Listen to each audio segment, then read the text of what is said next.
사무엘상 17장 41절에서 50절 말씀 다 같이 성경을 손에 드시겠습니다. 우리 다 같이 함께 하나님을 사랑하는 백성들의 목소리로 41절부터 50절까지 말씀 한 목소리로 읽도록 하겠습니다. 블레스 사람이 점점 행하여 다윗에게로 나아오는데 방패에 든 자가 앞섰더라. 그 블레스 사람이 둘러보다가 다윗을 보고 업신 여기니 이는 그가 젊고 붉고 용모가 아름다움이라. 블레스 사람이 다윗에게 이르되 내가 나를 개로 여기고 막대기를 가지고 내게 나왔느냐 하고 그 신들의 이름으로 다윗을 저주하고 또 이르되 내게로 오라. 내가 내 고기를 공중의 새들과 들짐승에게 주리라. 다윗이 블레셋 사람에게 이르되 너는 칼과 창과 단창으로 내게 오거니와 나는 만군의 여호와의 이름 곧 내가 모욕하는 이스라엘 군대 하나님의 이름으로 내게 나가노라. 오늘 여호와께서 너를 내 손에 붙이시리니 내가 너를 쳐서 내 머리를 베고 블레셋 군대의 시체로 오늘날 공중의 새와 땅의 들짐승에게 주어 온 땅으로 이스라엘의 하나님이 계신 줄 알게 하겠고 또 여호와의 구원하심이 칼과 창에 있지 아니함을 이 무리로 알게 하리라. 전쟁은 여호와께 속한 것인즉 그가 너희를 우리 손에 붙이시리라.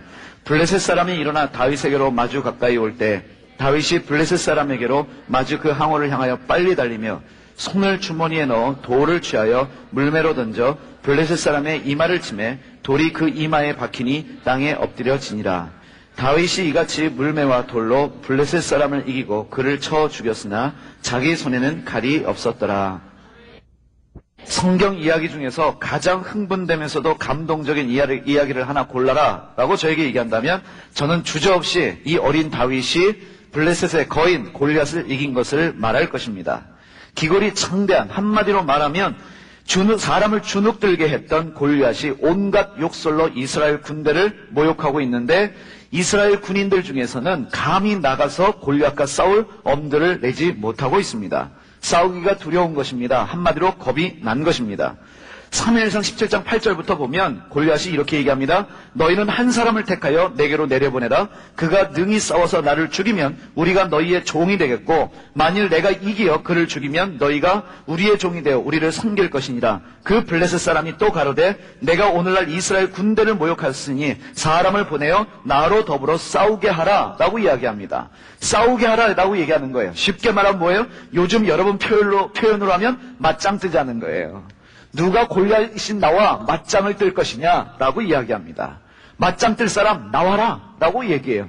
소위 말해서 이스라엘의 짱이 누구냐? 그 짱이 나와서 나와 함께 맞짱 뜨자라고 이야기합니다.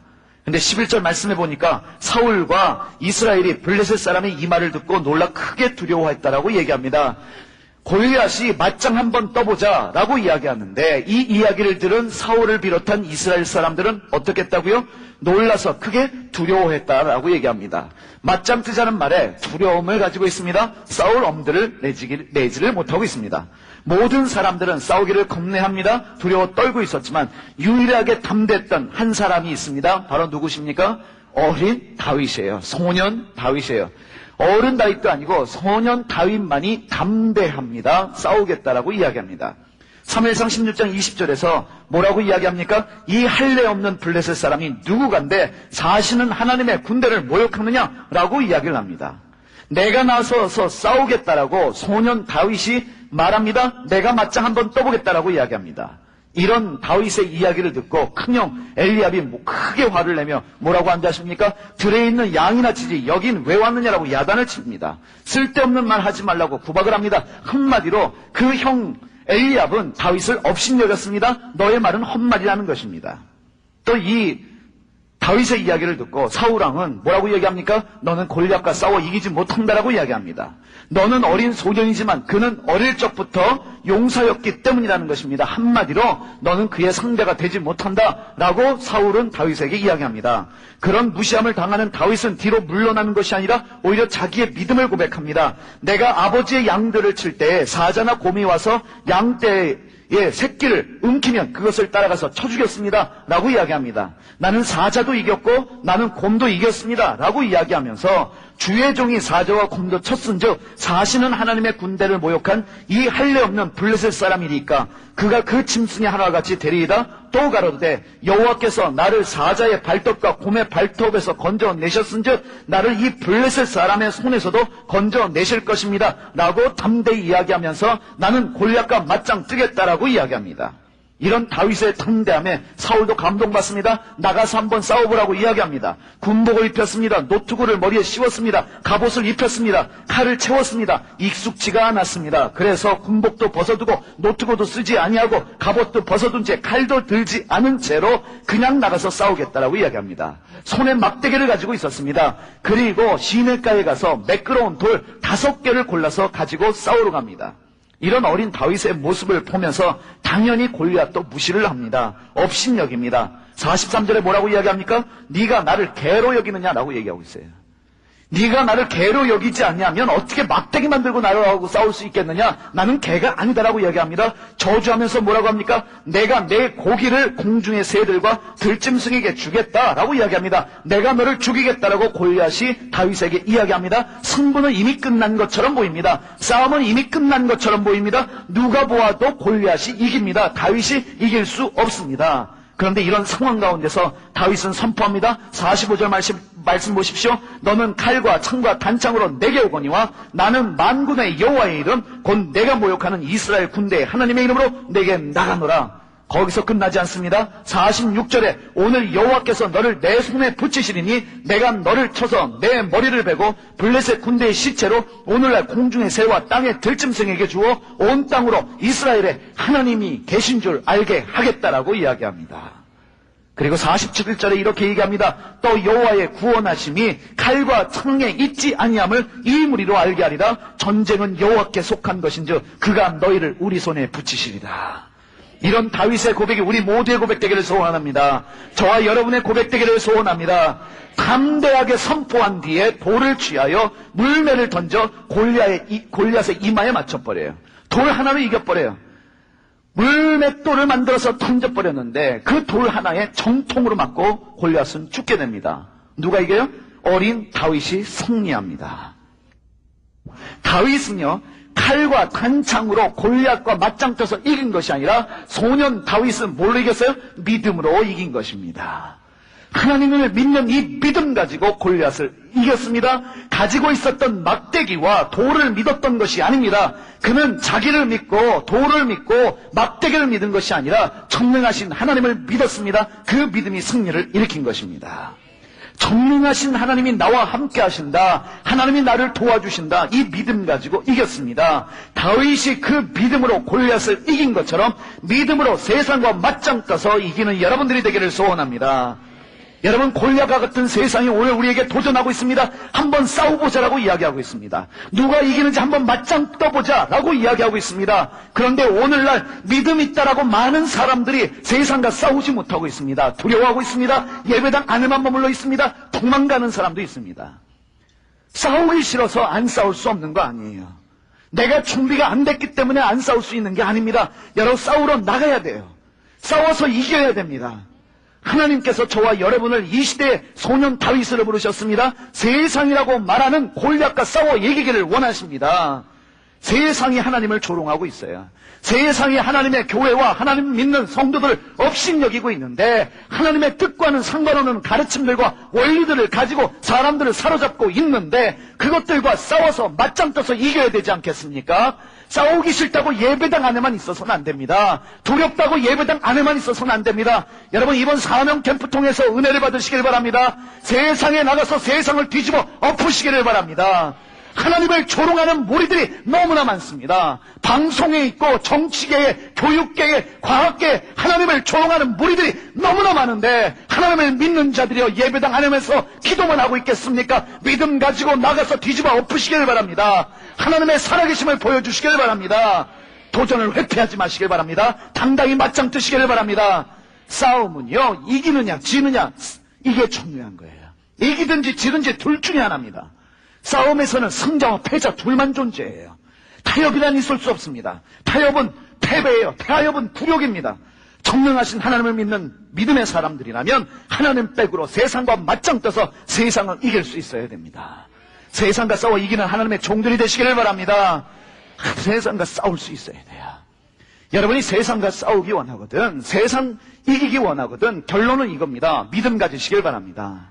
하나님을 향한 믿음을 가지시길 바랍니다. 하나님 나와 함께 하신다. 전능하신 하나님이 나를 붙들고 계신다. 하나님이 나를 도와주신다. 이 믿음이 있으면 되거든요. 그래서 여러분 말씀드립니다. 이기기 원하거든 첫 번째로 나보지 말고 세상 바라보지 마시길 바랍니다. 믿음이라고 하는 것은요, 여러분 나 보는 게 아니에요. 세상을 보는 게 아닙니다. 누굴 보는 거예요? 하나님을 바라보는 것입니다. 여러분 나를 보세요. 어린 소년이에요. 가진 것 없고 세상을 보면 거대한 골리앗입니다. 도저히 상대가 안 될 만큼 모든 것을 다 가지고 있어요. 내 자신은 초라하게 느껴질 수 있습니다. 내 능력으론, 내 한계론 도저히 싸울 엄두 나지 않습니다. 이 세상을 어떻게 뒤집어 엎을 수 있겠습니까? 그것이 현실입니다. 사람들은요, 너는 어리다, 너는 싸울 수 없어, 너 주제라고 평가합니다. 여러분 다윗이 눈이 삐지 않는 이상 골리앗이 어릴 적부터 용사고 거인이고 모든 사람이 군인이라는 거 왜 몰랐겠습니까? 자신은 소년이에요. 자신은 양치는 목동이고 가진 무기는 막대기밖에 없다는 거 왜 몰랐겠습니까? 그러나 그는 자기의 시선을 골리앗에게 고정시키고 두려워하지 않았습니다. 그는 또한 자기의 시선을 자기 자신에게 고정시키면서 열등감에 사로잡히거나 패배의식에 사로잡히지 않았어요. 그는 하나님을 바라봤습니다. 여러분 기억하세요. 믿음을 가지면 눈에 뵈는 게 없습니다. 믿음을 가지면 눈에 뵈는 게 없어요. 눈을 들어 하나님을 바라보시길 바랍니다. 전능하신 하나님께 시선을 고정하시길 바랍니다. 그리고 그 하나님을 믿으시길 바랍니다. 나의 백이 돼주시기 원하신 하나님, 그 하나님을 믿으면 승리할 수 있습니다. 그 하나님을 믿으면 인생도 역전할 수 있습니다. 세상은 말합니다. 나를 알고 적을 알아야 승리할 수 있다. 아니요, 나를 알고 적을 아는 것도 중요할지 모르지만 정말 중요한 건 날 몰라도 돼요. 세상을 몰라도 됩니다. 하나님을 아시기를 바랍니다. 전능하신 하나님을 알 뿐만 아니라 믿으시기를 바랍니다. 다니엘서 11장 32절 말씀에 말씀합니다. 오직 자기의 하나님을 아는 백성은 강하여 용맹을 발할 것이라고 말합니다. 하나님을 알면 알수록 사람은 강하여 용맹을 발할 수 있습니다. 이길 수 있습니다. 세상이 강하고 내가 약하면 하나님을 믿으면 됩니다. 그리고 여러분 중요한 두 번째 있어요. 뭐냐면 내가 가진 게 막대기와 돌멩이밖에 없다고 할지라도 이 막대기와 돌멩이로 인해 감사하시길 바랍니다. 만족해 하시길 바랍니다. 세상이 가진 갑옷과 창과 활, 방패를 부러워하지 마시기를 바랍니다. 무엇을 가졌느냐 이게 중요한 게 아니에요. 무엇을 빚느냐가 승패를 좌우합니다. 내가 무엇을 가지고 있느냐, 막대기와 돌멩이밖에 없다라고 할지라도, 소모는 막대기밖에 없다라고 할지라도 믿음이 있으면 가진 것 요것밖에 없지만 이것을 통해서 세상과 맞짱 떠서 골리앗을 이길 수 있습니다. 세상 사람들은요, 자기가 믿는 걸 자랑해요. 날 믿는 사람은 날 자랑해요. 내가 가진 것들을 자랑해요. 근데 우리 예수 믿는 사람들은 자랑할 게 믿음밖에 없다는 거 아셔야 돼요. 그 믿음이 세상을 이깁니다. 세상은 뭘 자랑해요? 나 자랑하죠. 그리고 누굴 자랑해요? 자기의 백을 자랑해요. 나 백 있다. 백 자랑해요. 이 백이 어떤 백인 줄 아시죠? 사람 백. 뭐 프라다 백이나 뭐 루이비통 이런 백이 아니라 자기의 백을 자랑해요. 우리 뭐 자랑할 뭐 명품 백도 없어요. 짝퉁만 있어도 감사하죠. 세상은 자랑해요. 진짜 뭐 사람 백 자랑하고 가방도 자랑해요. 이거 어디 백인 줄 알아? 라고 얘기해요. 여러분 기죽지 마세요. 여러분 나이키 앞에서 나이스 신었다고 좌절하지 마세요. 나이스 신었다고 할지라도 믿음이 있으면 올림픽에서 1등 할 수 있습니다. 나이스 신고 다니는 나 때문에 좌절해하지 말고 믿음이 있는 나를 자랑하셔야 돼요. 세상은 자기의 백을 자랑해요. 누구 백이요? 사람 백 자랑해요. 사람을 자랑해요. 나 누구 알고 있다? 그런 애들 많잖아요. 여러분 교통 신명한테 걸렸어요. 그럼 정말 못난 사람 누구냐? 내가 누군지 알아. 검찰청에 말이지. 보면 검찰청 한번 갔다 온 사람이에요. 검찰청에 내가 아는 사람이 있어. 보면 식당 아줌마 알고 있고 뭐 이런 사람들. 세상이 왜 그렇게 얘기할까요? 사람을 믿고 있기 때문에 그래요. 그래서 사람을 자랑해요. 내가 누구 알고 있어? 누구 알고 있어? 라고 자랑해요. 어떤 사람 자기 핸드폰에 알고 있는 사람 몇백 명 된다? 이게 중요해요. 정말 그게 중요할까요? 여러분 세상은 사람을 자랑해요. 세상을 자랑하는 사람들은 누굴 믿는 사람이냐면 사람을 믿는 사람이에요. 여러분, 사람을 믿기 때문에 사람을 자랑하지 말고 하나님 믿기 때문에 하나님을 자랑하시길 바랍니다. 우리 인생이 하나님 만나고 하나님께 붙들려야 쓰임받는 거지 사람 잘 만나는 게 중요한 게 아니에요. 세상은 얘기해요. 사람은 사람 잘 만나야 돼 라는 얘기를 해요. 그 얘기는 사람 믿고 살고 사람을 자랑하라는 거예요. 어떤 사람들은요, 또 자기가 가진 걸 뭘 자랑해요? 막대기와 통맹이밖에 없음을 자랑해야 되는데 돈 자랑해요. 돈을 자랑해요. 왜요? 돈을 믿고 있기 때문에 그래요. 그래서 돈을 많이 가지려고 하고 돈으로 승부하려고 해요. 돈도 나다보면 결국 욕심이 돼요. 욕심이 뭐가 돼요? 죄가 돼요. 죄가 장사하면 뭐가 돼요? 사망이 돼요. 이걸 몰라요. 오늘 여러분들 중에도요, 교회 중에도 그런 거 있어요. 우리 교회가 가진 돈이 얼마야? 내가 가진 돈이 얼마야? 내가 부자인 걸 자랑하려고 그래요. 여러분, 부자가 잘 사는 게 아니에요. 가난해서 못 사는 게 아니에요. 부자로서 잘 살고 가난해서 못 사는 게 아닙니다. 믿음이 있어야 내가 잘 사는 거예요. 여러분, 우리 집안이 가난해도 믿음을 자랑하시길 바랍니다.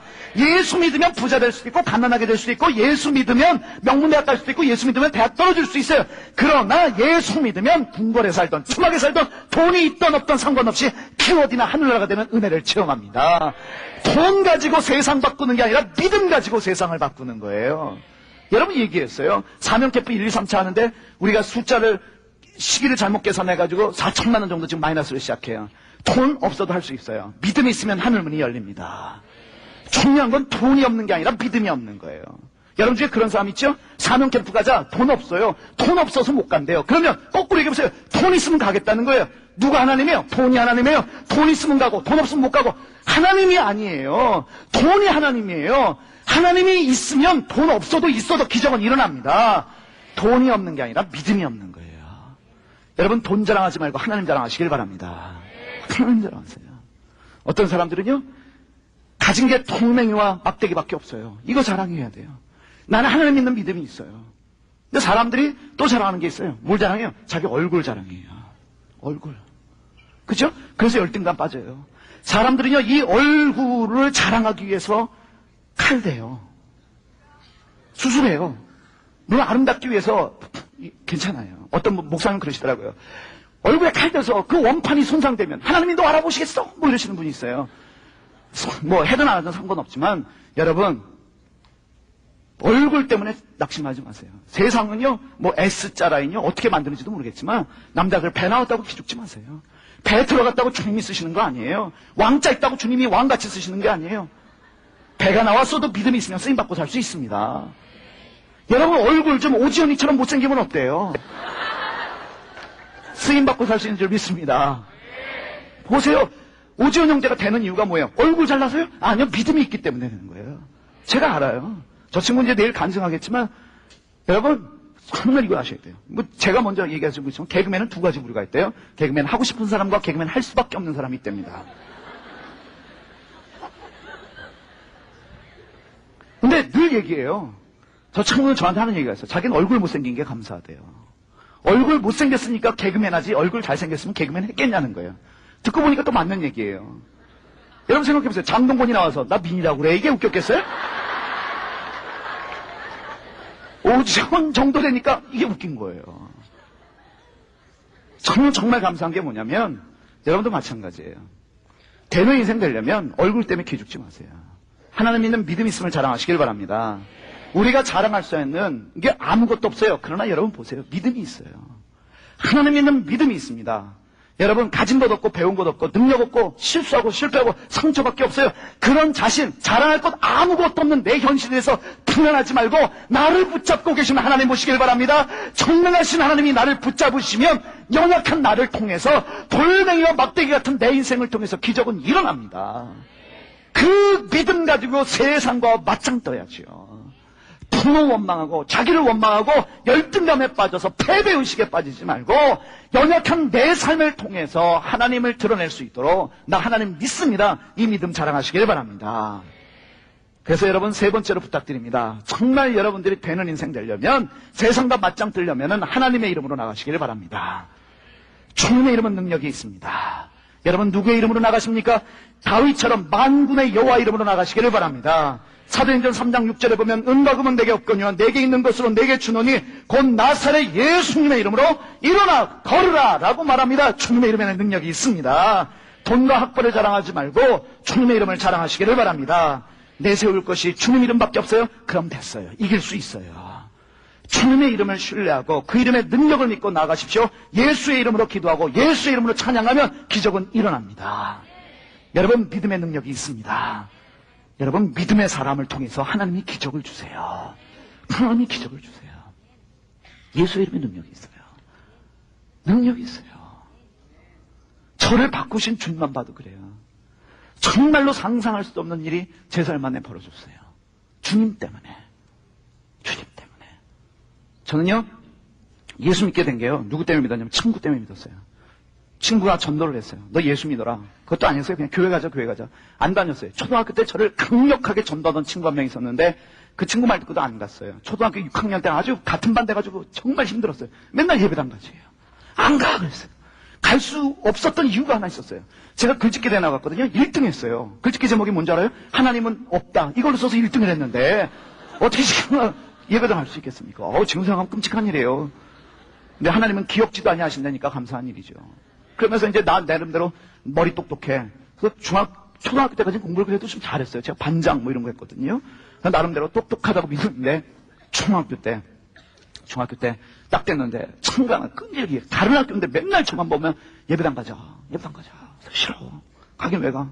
저희 때 또 소문이 있었어요. 그좀 이렇게 동네가 좀 시골 동네였었는데 그 교회에서 주는 백설기가 있었거든요. 그걸 먹으면 빨리 죽는다는 소문이 있었어요. 그러니까 교회를 못 가게 하는 방법도 여러 가지예요. 뭐 교회 가면 집안이 망한다 뭐 이러고 교회는 뭐 다 사람들이 이상해 뭐 이런 얘기 있고 어린 마음에 안 가 이러는데 그 친구가 마지막으로 꺼내든 카드가 이거였어요. 가면 이쁜 여자애들 많아. 참 그 말의 진위 여부를 살펴보기 위해서 호기심에 예배당에 갔어요. 근데 예수 믿는 사람들 거짓말하는 걸 그때 알았습니다. 아무도 없었어요. 갔는데 아주 장난 광고를 했어요. 무슨 광고를 했냐면 그때가 방학을 한 2주 정도 남겨준, 그러니까 지금보다 좀 2주 전 정도예요. 자기 교회가 수련회 간대요. 산으로 간대요. 참은요, 여러분 알아요? 예수 안 믿는 사람은 수련회 하면 당연히 노는 걸로 생각해요. 산으로 간다. 당연히 산에 가서 텐트 치고 물장구 치고 가재 잡을 걸로 저는 생각을 했어요. 5박 6일 가는데 회비가 5,000원이래요. 그 당시에 5,000원 그렇게 큰 돈이 작았는지 모르겠지만 5,000원에 5박 6일 산에 가서 놀 수 있다는 게 얼마나 감격스러운지 몰랐어요. 너무 흥미가 땡기더라고요. 그래가지고 한번 가볼까 해서 저희 부모님한테 저기 5,000원만 주시면 제가 5박 6일 동안 집을 나갈 수 있습니다. 그랬더니 저희 부모님 하시는 말씀이 넌 집에 있어도 별로 도움이 안 되니까 갔다 오래요. 저희 때는요, 이게 자식들이 좀 집에 없었으면 하시는 게 많았어요. 그때는 뭐 학원이고 이런 게 없었으니까. 그래서 졸지에 교회 2번 딱 나가고 수련하는 데를 가게 됐어요. 산으로. 근데 참 이상한 말씀 하시더라고요. 저희 교회 사모님이 가서 은혜 받고 오래요. 근데 예수 안 믿는 사람은 은혜가 뭔지 몰라요. 가서 말 잘 들으면 주는 상장의 이름이 은혜인 줄 알았어요. 그래서 내가 잘해서 상 받아야지. 또 지는 걸 싫어했거든요. 상 받겠다, 은혜 받겠다는 일념으로 기차 타고 정말 산으로 갔어요. 기차 타고 내려서 산으로 올라갔는데 산 중턱쯤 올라갔더니 웬 건물이 나오고 그 앞에 기도원 이렇게 쓰여 있습니다. 전 여관 이름이 기도원인 줄 알았습니다. 그 기도원에 들어가는 순간에 모든 꿈과 환상은 사라졌어요. 노는 거요? 상상도 할 수 없어요. 전국에서 할아버지 할머니들 애까지 다 모였는데 숙소가 부족하니까요. 지금처럼 그냥 이런 데다 아실 거예요. 어른들이 담요 하나 쫙 깔아놓고 가운데 갈라서 남자 여기 여자 여기예요. 참요 거의 안 재워요. 맨날 뭐 기도하는데 기도도 이건 사람이 아니에요. 와! 무서워. 왜 이래요? 이러고. 화요일이 되고 수요일이 되고 목요일이 되고 금요일이 됐어요. 금요일은 얼마나 행복해요. 토요일이면 집에 갔는데. 금요일부터 막 행복한 거예요. 짐 다 싸놓고 갈 준비만 하고 있는 거예요. 어떠니 목사님, 이분이 이렇게 욕을 잘하세요. 목사님이, 니네들 오늘 금요일 가야지! 밤새! 차려! 그러는 거예요. 사람들 안 해요 이러는데 밤샌대잖아요. 집에 마지막까지 왜 이러냐. 이러면서 저희 교회에서 이제 간 열댓 명이, 그때가 중학교 1학년 때였어요. 열댓 명이 이제 둥그렇게 앉아가지고 소나무를 가운데다 두고 새벽 2시에요. 새벽 2시쯤 3시쯤 됐어요. 졸다가 이렇게 자기 머리 무게 때문에 깰 줄 드시잖아요. 이렇게 머리가 무거우면 깬다고요. 자다 깼어요. 그래서 깼는데 아직도 기억나요. 갑자기 제 몸에서 이만한 거예요. 뭔가 시커먼 게 이렇게 빠져나가는 게 보여요. 시커먼 게 그냥 잠결에 떠기 둥둥 떠나가요. 얼마나 소름 끼쳐. 이거 뭐야. 뭔가 시커먼 게 나간과 동시에 바람이 시원하게 불어오더니 내 입에서 이상한 말이 나와요. 드디어 나도 미쳤구나. 이거 왜 이래?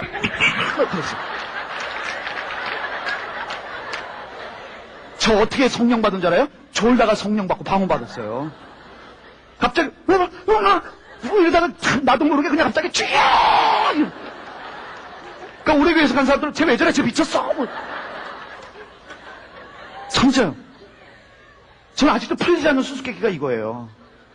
졸다가 뭔가 시커멓게 그래 이러는데 방언이 뭔지도 몰랐어요. 혼자 나도 미쳤구나. 이거 왜 이러냐 하다가 갑자기 기도 나오고 통성기 나오고 그 체험 딱 하니까 하나님이 살아계신 게 믿어지더라고요. 그때 그거 알았어요. 하나님 살아계시다. 막 기도하고 그날부터 막 제가 달라지는 거예요. 막 그날 저녁에 보니까 모태신앙인 애들이 자고 있는 거예요. 기도해. 그러면서 막 진짜 뭔가 변화가 일어났어요. 이러면서 이제 기도했던 게 뭐냐면 하나님 우리 집 예수 믿게 해주세요. 기도했거든요. 믿지 않으셨으니까 믿게 해주세요. 기도했어요. 근데 하나님이 참 특이한 방법으로 응답을 하셨어요. 뭐냐면 제가 하나님 믿고 있었다고 얘기하지만 정말 하나님이 살아계신 건 믿었지만 이 살아계신 하나님께서 나를 도우시고 나를 통해서 역사하신다는 확신은 없었어요. 여전히 열등감이 있었어요. 예배는 다녔어요. 하나님 살아계신 건 믿었어요. 그러면서 기도했던 게 하나님 우리 집 예수 믿게 해주세요. 기도했는데 문제는 저희 집이 믿던 사람이 누구냐면 아버지였어요. 우리 아버지가 밖에 나가서 돈을 많이 벌어와야 잘 산다라고 믿었는데 제 기도는 하나님 우리 아버지 예수 믿게 해주세요. 기도했는데 그 기도가 어떻게 응답됐냐면 저희 아버지가 병으로 쓰러지셨어요. 쓰러지셨는데 그 아버지가 며칠만 누워 계신 게 아니라 10년 넘게 누워 계시고 일어나지 못하시는 거예요. 아버지가 한창 일하셔야 될 40대 중반에 쓰러지셨어요. 저희 집에 이렇게 돈 많은 집안이 아니었거든요. 아버지가 한 달 누워 딱 계시니까 집에 먹고 살기도 힘들어지는 거예요. 정말 어린 나이에 이게 감당이 안 되는 거예요. 그래서 그때부터 신앙도 하나님 살아계신 거 믿었지만 예배당 생활 안 했어요. 하나님이 날 도와주신다? 하나님이 내 인생을 책임져 주신다? 확신도 없는 거예요. 우리 집 예수 믿게 해주세요 기도했는데 아버지가 병으로 쓰러지시고 당장 먹고 살기도 힘들어져서 누가 돈 벌어요? 저 중학교 2학년에 밑에 동생들 3명이나 되고 돈 벌 사람 없으니까 저희 어머니가 남의 집 파출 보러 가고 식당 가서 일하고 포장마차 하시면서 겨우겨우 먹고 살 수 있는 거예요. 이분들도 그냥 하나님 믿어 라고 얘기하지만 믿음이 제대로 있으신 분들도 아니에요. 당장 먹고 살기도 힘들어지니까 학교 등록금 내는 것도 어려워졌어요. 차비 100원 없었던 적도 있어요. 그리고 설악산으로 3박 4일 고등학교 때 수학여행 가는데 회비 2만 원이 없어서 못 갔어요. 저를 대표했던 대표적인 말들이 뭐냐면 그냥 무늬만은 나 교회 다녀, 나 하나님 믿어 라고 말하지만 제 내면은요 그 믿음 때문에 세상에 당대한 게 아니라 세상과 비교하면서 가지는 열등감 그리고 패배의식 너무 가난한 거예요. 가난함, 낮은 자존감이 낮은 거예요. 왜요? 세상과 비교해 보니까 무늬는 하나님 믿어요 라고 말하면서도 세상을 보니까 세상과 비교할 때 나는 잘난 게 아무것도 없는 거예요. 패배의식에 가난해 낮은 자존감 이것이 저예요. 등록금 제때 못 내서 칠판에 늘 이름 적혀요. 돈 여기 이름 적히고 차비 100원 없고 설악산 수학여행 3박 4일 2만 원 없어서 못 가고 그게 바로 저였어요. 그게 저였거든요. 난 앞으로 어떻게 살까 생각하면 답이 안 나와요. 저는요 지금 굉장히 말을 잘해요. 주님 때문에 말 잘하는 거예요. 제 말 잘하는 증거로 제가 내세울 수 있는 게 뭐냐면 제가 은혜를 받아요. 그래서 저는 제 차에다 제 설교 테이프 틀어놓고 제가 은혜를 받습니다. TV에 전화하면 전 보면서 은혜를 받습니다. 아 누군데 말 잘한다 할렐루야 이러면서 나네 할렐루야 또 이러거든요. 근데 그런 게 없었어요. 낮은 자존감, 가난함, 패배의식, 열등감 세상의 친구들 보면서 친구들 집 보면서 어려운 거예요. 왜냐면 또 이게 있었어요. 얼마나 가난했냐면 저 6식구였는데 6식구가 한 방에 살았어요. 방 하나에 살았어요. 친구들 집 갔더니 방이 3개, 4개예요. 늘 비교하면서 열등감, 패배의식, 가난, 낮은 자존감. 난 어떻게 살까? 뭐가 되지? 성감 답이 안 나오는 거예요. 왜냐면 보세요. 내가 자랑할 수 있는 게 나예요? 없어요. 그렇다고 내가 우리 아버지 능력 있어. 우리 친척들이 날 도와줘. 자랑할 수 있어요? 여자 자랑할 수 있어요? 없어요. 그렇다고 대학 간판 자랑할 수 있어요? 없어요. 그렇다고 돈 있어요? 없어요. 자랑할 게 아무것도 없어요. 자랑할 게 아무것도 없으면 내가 가진 믿음 자랑하면 되는데 이 믿음도 이미 안에서 없는 거예요. 형식상으로는 하나님 살아계셔 라는 걸 알고 있지만 정말 그 하나님이 나를 도와주시고 내 능력이 되시고 내 힘과 소망이 되신다는 것에 대한 믿음이 없는 거예요. 하나님 백을 내가 가졌다, 이 믿음이 없는 거예요. 그러니까 당연히 말도 어눌하지요. 예를 들면 눈 똑바로 쳐다보고 얘기 못해요. 당당하게 얘기 못해요. 자신감도 없어요. 미팅 나가면 늘 마지막까지 선택당하기를 거부당하는 사람이에요. 이런저런 얘기하면 상대방 여자들이 뭔 말인지 이해를 못해요. 굉장히 철학적이시네요. 뭐 이러면서 다음에 보죠. 뭐 이런 사람. 늘 시달리는 게 열등감, 패배의식, 강한 낮은 자존감. 보세요. 아무것도 없잖아요. 이러다가 10대 후반에 여러분과 같이 이런 집회 참석해서 그때 굉장한 은혜를 받았는데 그때 처음으로 깨달은 게 있어요. 하나님이 전능하시대요. 전능하신 하나님은 원하는 누구와 다 함께 하실 수 있답니다. 그 하나님께서 도와주시면 인생에는 기적이 일어난대요. 그 하나님이 도와주시면 인생은 역전이 가능한답니다. 그 순간 딱 깨달은 게 있었어요. 내가 그동안 하나님 믿은 게 아니었구나. 하나님 살아계신 걸 믿었지만 그 하나님이 나와 함께 하시고 내 능력이 되어주신다. 그 하나님의 능력으로 인생 역전하자, 기적을 체험하자, 이 믿음이 없었던 거예요. 하나님을 믿는다라고 말하면서도 그동안 나는 나를 자랑하려고 했고, 사람을 자랑하려고 했고, 대학 간판을 자랑하려고 했고, 돈을 자랑하려고 했는데 하나님이 이것 하나 허락하지 않으셨어요. 그러나 10대 후반에 하나님께서 다시 한번 제 믿음에 불씨를 일러주셨고, 난 살아있어. 내가 널 도와주면 넌 인생 역전할 수 있어. 기적을 체험할 수 있어. 나는 너를 쓸 수 있어. 그 하나님 말씀 듣고 그때부터 하나님 전심으로 붙잡으면서 이렇게 기도했어요. 하나님, 자랑할 것 없고 가진 것 없고 연약하고 부족한 가난한 저 패배의식과 열등감에 사로잡힌 저를 써주시기를 기도합니다. 열방의 선지자로 쓰임받게 하여 주시옵소서. 내 인생의 기적을 주시옵소서. 그 하나님을 붙잡으면서 내 인생이 주님께 붙들려서 그분이 마음대로 쓰실 수 있도록 나를 맡겨드리고, 하나님 나의 능력이 되어주심을 감사합니다. 그리고 이때부터 바뀌기 시작한 게 뭐냐면, 나 자랑하고 세상 자랑하고 사람 자랑하고 대학 자랑한 게 아니라 하나님을 자랑하기 시작했어요. 나는 믿음이 있어. 난 믿음이 있어. 늘 얘기했어요. 난 믿음이 있어. 하나님이 날 도와주시면 내 인생은 달라질 수 있어. 하나님이 날 도와주시면 난 열방을 품을 수 있어. 라고 기도하고 소망하며 하나님의 이름을 선포했어요. 근데 하나님이 결국은 믿는 자의 기도에 응답하여 주셨어요. 제가 인생 역전하고 쓰임받는다라는 증거는 오늘 사명 캠프에서 설교하고 있다는 것 자체가 제 인생이 달라진 거예요. 제 인생은 역전한 것입니다. 기적이에요. 하나님이 저를 쓰신다는 증거입니다. 중고등학교 시절에 등록금 못 내는 아픔이 있지만 지금 어려운 중고등학생들 장학금 주는 장학회 운영이에요. 여러분, 저는요 3박 4일 설악산 수학여행 못 갔어요. 2만 원이 없어서. 그러나 하나님은 저에게 5대학 6대주를 다 허락해 주셨어요. 5대학 6대주 다 가봤어요. 설악산 20년 동안 못 갔어요. 그동안 돈 없어서 못 간 것보다는 시간 없어서 못 갔어요. 몇 달 전에 설악산 갔어요. 간사더라고요. 싫다는 사람들 산꼭대기까지 끌고 올라갔어요. 20년의 한을 풀려고요. 왜 됐어요? 5대학 6대 다 주셨어요. 이 집회하기 전에 호주에서 집회했어요. 뉴질랜드에서 집회했어요. 이거 집회 끝나면 다시 호주 가야 돼요. 미국 집회 가야 돼요. 아프리카 집회 가야 돼요. 측능력일까요? 아니에요. 하나님 참 재미난 게 뭔지 알아요? 하나님은 살아계십니다. 전능하신 분입니다. 은혜를 받기 시작하는데 하나님이 이런 은혜 주셨어요. 목사님이 이런 설교하셨어요. 열방을 내게 구하라. 열방을 너에게 유업으로 주리라. 제가 그 설교 듣고 얼마나 은혜 받은 줄 알아요? 전 그 열방이 방 10개가 열방인 줄 알았어요. 왜냐하면 6식구가 방 하나에 사는데 방 10개 주시는데 이런 복이 어디 있어요. 6식구가 방 하나씩 쓰고 나머지 4개 정세줘도 먹고 살 만한 거예요. 하나님 열방을 주세요 기도했는데 그 열방이 방 10개는 아니었어요. 방 10개는 안 주셨지만 3개를 주셨습니다. 여러분 생각해 보세요. 여러분 자랑할 거 없어요. 저는 인생 역전이라는 말 너무 좋아해요. 그래서 운영하는 장학회 이름도 인생 역전 장학회예요. 주님 믿으면 보잘것없고 돌멩이밖에 없고 막대기밖에 없는 내 인생이 이스라엘의 왕이 될 수 있습니다. 하나님이 인정하시고 내가 저놈 써야지, 내가 저 녀석을 통해 역사해야지 라고 여기시면, 내가 믿음이 있으므로 하나님이 나를 인정하시면 내 인생은 달라지는 거예요. 지금의 여러분의 모습이 천국가 아니라 여러분의 인생은 달라질 수 있습니다. 제가 설악산 3박 4일 수학여행 못 갈 때 저희 단쌤 저에게 이렇게 얘기했어요. 야, 너희 집은 가난한데 지금 너를 보면 꼭 가난을 대물림할 쌍이다 그러셨어요.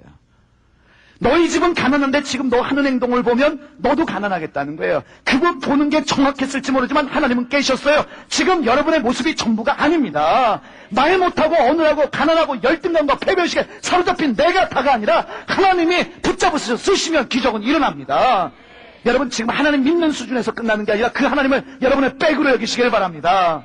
아버지 술 먹고 들어와요. 집안도 들려보셔요. 어머니 때려요. 빚쟁이들 쳐들어와요. 여러분 공부 못해요.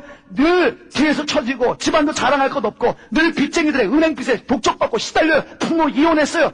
여러분 학교에서도 지우고 친구들에게도 지어요. 보면서 열등감에 빠져요. 거기서 인생 끝나지 말고 하나님 백으로 하나님 내 인생 역전하고 그 백으로 세상을 변화시키는 하나님의 사람이 되기를 소원합니다. 하나님 나를 통하여 역사하여 주시옵소서. 기도하면 기적은 일어납니다. 그 하나님이 함께 하시는데 그 복을 놓치지 마시기 바래요. 제가 쓰임받았다면 여러분도 쓰임받을 수 있습니다. 하나님의 종이 되는 거예요. 하나님 자랑하는 종, 하나님을 증거하는 심부름꾼, 이것보다 큰 은혜가 어디 있어요. 여러분 세상은 얘기예요. 돈 없으면, 간판 없으면, 학벌 없으면 넌 안 되지. 저도 그 얘기 많이 들었어요. 제가 사역 시작할 때부터 원성교사, 석사해, 박사해, 그래야 하나님 널 크게 쓰셔 라는 얘기를 하셨거든요. 근데 얘기했잖아요. 저는요 제 실력을 알아요. 제 수준 알아요. 저는 대학식이라고 얘기 안 해요. 대학 밖이라고 얘기 안 해요. 대학식이나 나왔다고 얘기를 해요. 하나님의 은혜예요. 대학만 나와도 고등학교만 나와도 하나님이 함께 하시면 쓰임받을 수 있는데 하나님이 내 백이 되시는데 당신 학벌 졸업장 내놔봐. 없어요. 그래서 천천히 얘기할 수 있어요. 난 믿음이 있어. 난 믿음이 있어. 나는 누구한테 사사받았어. 난 하나님이 스승이시고 하나님이 구원자시고 하나님이 내 백이에요. 그거잖아요. 안 되는 거 없어요.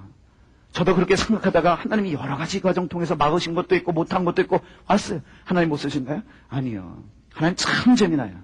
하나님 백 있어요. 그래서 사람들이요 저에 대해서 안 좋은 얘기하는 사람도 있어요. 원성교사님 알고 보면 저게 못해 이거 못해 얘기해요. 저는 상관없어요. 그런 얘기 듣는 거 너무 좋아요. 쥐뿔도 없어? 맞습니다. 전 쥐뿔도 없어요. 쥐 본 적도 없기 때문에 뿔 어떻게 생겼는지도 몰라요. 별 볼 일 없는 사람이라고 얘기하는 사람도 있어요. 맞아요. 별 요즘에 어두워가지고 잘 보이지도 않아요. 무능력하다? 맞는 얘기예요. 저에게 기분 나쁘게 얘기해도요 별로 기분 나쁜 게 없어요. 솔직하게. 왠지 알아요? 내가 그런 사람인 거 제가 너무 잘 알아요. 그렇지만 제 하나님이 전능하신 하나님이기 때문에 저는 될 수밖에 없어요. 당당한 거예요. 무슨 상관이에요. 남이 나에 대해서 안 좋게 얘기하고 단점 얘기해도 상관없어요. 왜냐하면 제 주인은 하나님이시고 나는 나를 자랑하고 싶은 게 아니라 나를 통해 하나님을 자랑하기를 원합니다. 나 같은 사람 하나님이 쓰시는데 그 하나님이 얼마나 위대하신 분이에요. 그렇잖아요. 어떤 사람은 아유 저 원성교사는 대학원에서 MDB를 안 했어. 안 했어요. 하나님 못 쓰실까요? 아니요. 하나님 참 재미나신 분이에요. 작년부터요 하나님이 얼마나 재밌게 하신 줄 알아요? 대학원에서요 갑자기 연락이 왔어요. 신학대학원에서 우리 학교에 와서 강의해 주세요. 그래서 졸지에 대학원에 가서요 강의했어요. 대학식이나 나온 사람이 대학원식이나 다니는 사람 가르치고 다녔어요. 졸지에 교수 소리 듣고 기분이 묘하더라고요. 그래서 열심히 가르쳤어요. 하나님이 얼마나 재미난 줄 알아요? 올해 천안에 있는 나사렛 대학교라는 데서 3일 동안 집회를 했는데 총장님이 저하고 식사를 하게 됐어요. 식사 끝나고 총장님이 할 얘기가 있대요. 뭐예요? 그랬더니 우리 나사렛 대학교에 개공 교수로 오십시오 라고 얘기하는 거예요. 개공 교수로 와달래요. 제가 할 말이 없더라고요. 왜냐하면 그 학교 개공 교수 명단을 보니까 날고 기는 사람들이에요. 너무 훌륭하신 분들이에요. 저는 가방끈도 짧고 전 능력이 없습니다. 그랬더니 그 총장님 말씀에 참 은혜 받았어요. 하나님이 쓰시지 않습니까? 그게 뭐예요? 당신 능력 없는 거 알지만 당신의 주인 되신 하나님은 능력이 있다는 거예요. 그래서 지금 교수 청빙 자료에 무슨 게 교수 서류가 왔더라고요. 쓰는데 학력만 있어요. 대학 어디 출신, 대학원, 박사, 논문 다 써야 돼요. 부족하거든 종이 한 장에 더 쓰시오. 대학 딱 쓰고 나니까 쓸 게 더 이상 없어요. 근데 밑에 쓰려고 그래요. 나는 하나님 대학 나왔다. 하나님 대학에서 지금 박사과정 중이고 누가 인정하는데 하나님 이렇게 쓰시오. 그러면 된 거예요. 하나님이 얼마나 재미난 줄 알아요? 하나님이요 잘난 척한 김에 한 개만 더 할게요. 연세대학교 아시죠? 연세대학은 명문대학이에요. 사람들이 연세대 이러는데 연세대학교에서 한 2달 전인가 연락이 왔어요. 뭔 일인가 하고 만났더니 이유인즉슨 다음 학기부터 연세대학에서 과목 하나가 개설되는데 선교사님이 오셔서 강의해 주십시오. 그래서 연세대학교도 그냥 학부가 아니라 대학원에서 강의를 하게 됐어요. 연세대학에서 졸지에 교수 소리 듣게 됐어요. 제가 연세대학 가가지고 날 좀 써주세요. 명함 내밀고 이력서 내밀고 한 적 없어요. 내밀 명함도 없어요. 내밀 학벌도 없어요. 왜냐하면 외국에서 박사학위 받고 지금 연세대학에서 강의하려고 사람들이 줄 서서 기다리고 있어요. 제가 무슨 주제에. 그러면 고맙습니다. 감사합니다. 이래야 되는데 내가 이렇게 당당하게 얘기했어요. 기도하고 결정하겠습니다. 그리고 화장실 가서 할렐루야. 할렐루야. 하나님 믿음의 기적이 일어나요. 어떤 사람 그러더라고요. 가면 분명히 당신 학벌 가지고 물건 넣어줄 사람이 있대요. 상관없어요. 그게 안 돼요. 난 믿음이 있어요. 하나님이 내 백 되시는 걸 난 믿습니다. 그 백 가지고 청소년 사역, 청년 사역 15년 이상 해왔어요. 사람들이 저보다 당당하대요. 학벌이 뛰어나세요? 돈이 있어서요? 아니요. 전 믿음이 있어요. 하나님이 내 주인 되심을 압니다. 저는 그 하나님의 이름으로 세상과 맞짱 뜨고 승부하기를 원합니다. 여러분, 하나님의 이름으로 승부하는 백성이 되시길 바랍니다. 주님의 이름으로 승부하면 기적은 일어납니다. 연약하고 부족한 나 자신 보면서 열등감에 사로잡혀서 난 안 돼요, 난 못해요 하지 말고 오늘 저녁에 뭘 기도해야 됩니까? 하나님 믿음을 더하여 주시옵소서. 주님이 믿음을 주시면 기적이 일어납니다. 믿음의 힘은 위대해요. 제가 좋아하는 친구가 한 명 있어요. 저보다 나이가 좀 어린데 제가 존경하고 친구처럼 생각해요. 이 사람이 누구냐면 그 4년 전에 34살 나이에 야간 여상 출신으로 사법고시에 합격한 김미애라는 변호사가 있어요. 그분 이야기가 이렇게 신문에 났더라고요. 조선일보에 인터뷰 기사가 아주 반면이 실렸어요. 34살인데 야간 여상 출신인데 사법고시를 합격했대요. 오, 굉장하잖아. 와, 이랬는데 맨 마지막에 모든 영광을 하나님께. 아, 하나님 믿는 사람이구나. 그래서 이제 좀 만나고 싶다 했는데 만났어요. 제가 만나서 3가지 사실에 감동받았어요. 첫째는요, 참 예수를 잘 믿어요. 둘째는 얼굴이 이쁘더라고요. 셋째는 고생을 했는데 제 고생은 갖다 댈 것도 아니에요. 저보더니 그래요. 아유, 성사님 얼굴 보니까 고생 하나도 안 한 얼굴이에요. 나 침튀기며 얘기했어요. 나 설악산 수학여행도 못 갔고, 차에 100원도 못 썼고, 막 침튀기며 얘기했어요. 그랬더니 그래요. 제 얘기 좀 들어보세요. 다 듣고 그랬습니다. 죄송합니다. 오늘 커피값 제가 낼게요. 그랬어요. 제 고생은 그분 고생에 비하면 호강이에요, 호강. 이분이 자기 얘기를 해주는데 집이 저 포항에 구룡포라는 데가 있는데 엄마가 해녀예요. 어머니가 바닷속에 들어가서 뭘 잡아와야만 먹고 살 수 있는 소위 말하는 찢어지게 가난한 집의 외동딸이었는데 이 어머니가 중학교 2학년 때 암으로 돌아가셨어요. 아버지도 같은 해에 돌아가셨어요. 졸지에 고아가 돼버렸어요. 돈 한 푼 남겨놓지 않고 젓가락, 정말 숟가락만 남겨놓고 돌아가셨어요. 그래서 이 중학교 2학년짜리가 공부해야지. 돈 없잖아요. 그래서 이 집 저 집 돌아다니면서 아침마다 아유 죄송한데 돈 좀 꺼주세요 이러고 차비 없는데 차비 좀 꺼주세요 이러는데 여러분 알아요? 가난한 동네에서는요 여자가 아침부터 와서 돈 꺼달라고 하면 재수없다고 문 좀 박대하잖아요. 마지막 가는 데가 그 시골 동네 조그만 예배당 하나 있는데 목사님 그럼 벌써 목사님 마시고 들어와 기도해 주시고 일주일 차비 주시고 겨우 중학교 졸업했어요. 중학교 졸업하고 나름대로 고등학교는 졸업해야지 공부해서 포항역을 하는데 입학을 했는데 문제는 남들 3월 달에 가는 학교 4월 달에 간 거예요. 왜냐면 등록금이 마련이 안 돼서 한 달 동안 어렵게 돈 마련해가지고 학교에 한 달 만에 딱 갔는데 친구들이 가난하다고 못 살다고 업신여기더래요. 어우 저 가난한 애 돈 없는 애. 자기는 아침마다 돈 없어서 이 집 저 집 돌아다녀서 겨우 차비 꺼서 오고 점심시간에는 도시락이 없어가지고 주전자에다 물 따다가지고 그걸로 점심 끼니 때우고. 근데 학교 한 달 정도 다녔는데 5월 달에 아침 학교에 딱 갔더니 반장이 그러더래요. 야 김미애 너 좀 나가 있어 그러더래요. 밖에 나가서 보이잖아요. 뭐 하나 봤더니 하는 얘기가 제 김미애가 집안이 어려운데 제 위에서 불어이토끼 성금 걷자 그랬더니 돈을 쫙 걷더니 너 이렇게 와 그러더니 거지에게 동냥하듯이 야 이거 얼마 안 되지만 써 하고 던져주더래요. 기분 나쁘잖아요. 그것도 기분 안 좋았는데 그날 아침 전체 조회 시간에 교장 선생님이 전교생 앞에서 그 1학년 몇 반에 김미애라는 애가 있는데 걔 집안이 어렵다고 반 애들이 도와줬다며요. 박수 이러는데 완전히 그지를 전교생 앞에서 광고를 다 해버리는 거예요. 야, 돈 없으니까 이런 수모 나가는구나. 돈 벌어야지. 돈 없으니까 내가 이렇게 사는구나. 그래서 돈 벌려고 고등학교 딱 한 달 다니고 17살에 5월 달에 고등학교 그만두고 부산에 있는 방직 공장에 취직해서 낮엔 일하고 밤에는 산업체 야간 난성 다니면서 돈 번 거예요. 근데 돈이 쉽게 벌려요. 돈으로 자기 인생 바꾸려고 했지만 돈도 안 벌릴 뿐 벌어 자기 인생은 더 피곤한 거예요. 그러다가 나이 27살에 하나님을 만났습니다. 하나님을 믿는 믿음을 가지게 됐어요. 이분도 어릴 적에 하나님 살아계셔 그 믿음만 가지고 있다가 27살에 하나님이 날 도와주시면 내 인생의 기적이 일어난다. 하나님 나 써주세요. 하나님을 인격적으로 만났습니다. 그러면서 이분이 기도했던 것 중에 하나가 그거예요. 하나님 날 어떻게 쓰기 원하세요? 내일 아침에 그 말씀 나눌 거예요. 다시 말하면 하나님 내가 뭘 위해 살까요? 하나님 이런 감동 주시더래요. 너 어렵게 살았잖아. 힘들게 살았잖아. 그 어렵고 힘든 청소년들을 위한 변호사가 돼? 라는 감동을 주시길래 사람들에게 가서 얘기했더니 사람들이 야 여자 나이 27이면 시집가야지 무슨 사법고시냐. 그리고 서울대학 나온 사람도 힘든 게 사법고시인데 넌 야간여상 출신이잖아. 뭐야 넌 안 된다라는 거예요. 여러분 사람들이 안 되라고 말해도 하나님이 되라고 말씀하시면 됩니다. 사람들은 학벌로 나오고 집안으로 나오지만 만군의 여호와 이름으로 나가면 안 될 일이 없다는 걸 믿으시길 바랍니다. 주님의 이름은 능력이 있습니다. 주님의 이름은 기적이 일어납니다. 그 주님의 이름으로 나가는 거예요. 이 김미애 변호사의 특이한 점도요. 그 사람들 얘기 듣고 그래 난 안 돼가 아니라 하나님 믿습니다. 그때부터 7년을 목숨 걸고 공부하고 기도한 거예요. 새벽 기도 7년 동안 빠지지 않고 총회님 내가 가진 게 뭐 있습니까? 돈 있습니까? 능력 있습니까? 빽 있습니까? 아무것도 없지만 총님 도와주시옵소서. 나이 34살에 기적이 일어났어요. 사법고시 1차, 2차 다 합격한 거예요. 1차 시험 붙고 나서 2차 시험 고려대학교에서 시험 보는데 간증해 주더라고요. 답안지 딱 써내려가다가 마지막 문제에서 손이 떨리길래 하나님 도와주세요. 기도하고 답안지를 딱 썼더니 그 순간에 합격이다. 확신이 오더래요. 합격자 발표도 안 났는데. 그래서 그 즉시로 고려대학교 운동장으로 뛰쳐나가서 두 손 들고 할렐루야 찬양 불렀더니 지나간 사람들이 드디어 맛이 갔구나 그러더래요. 합격했어요.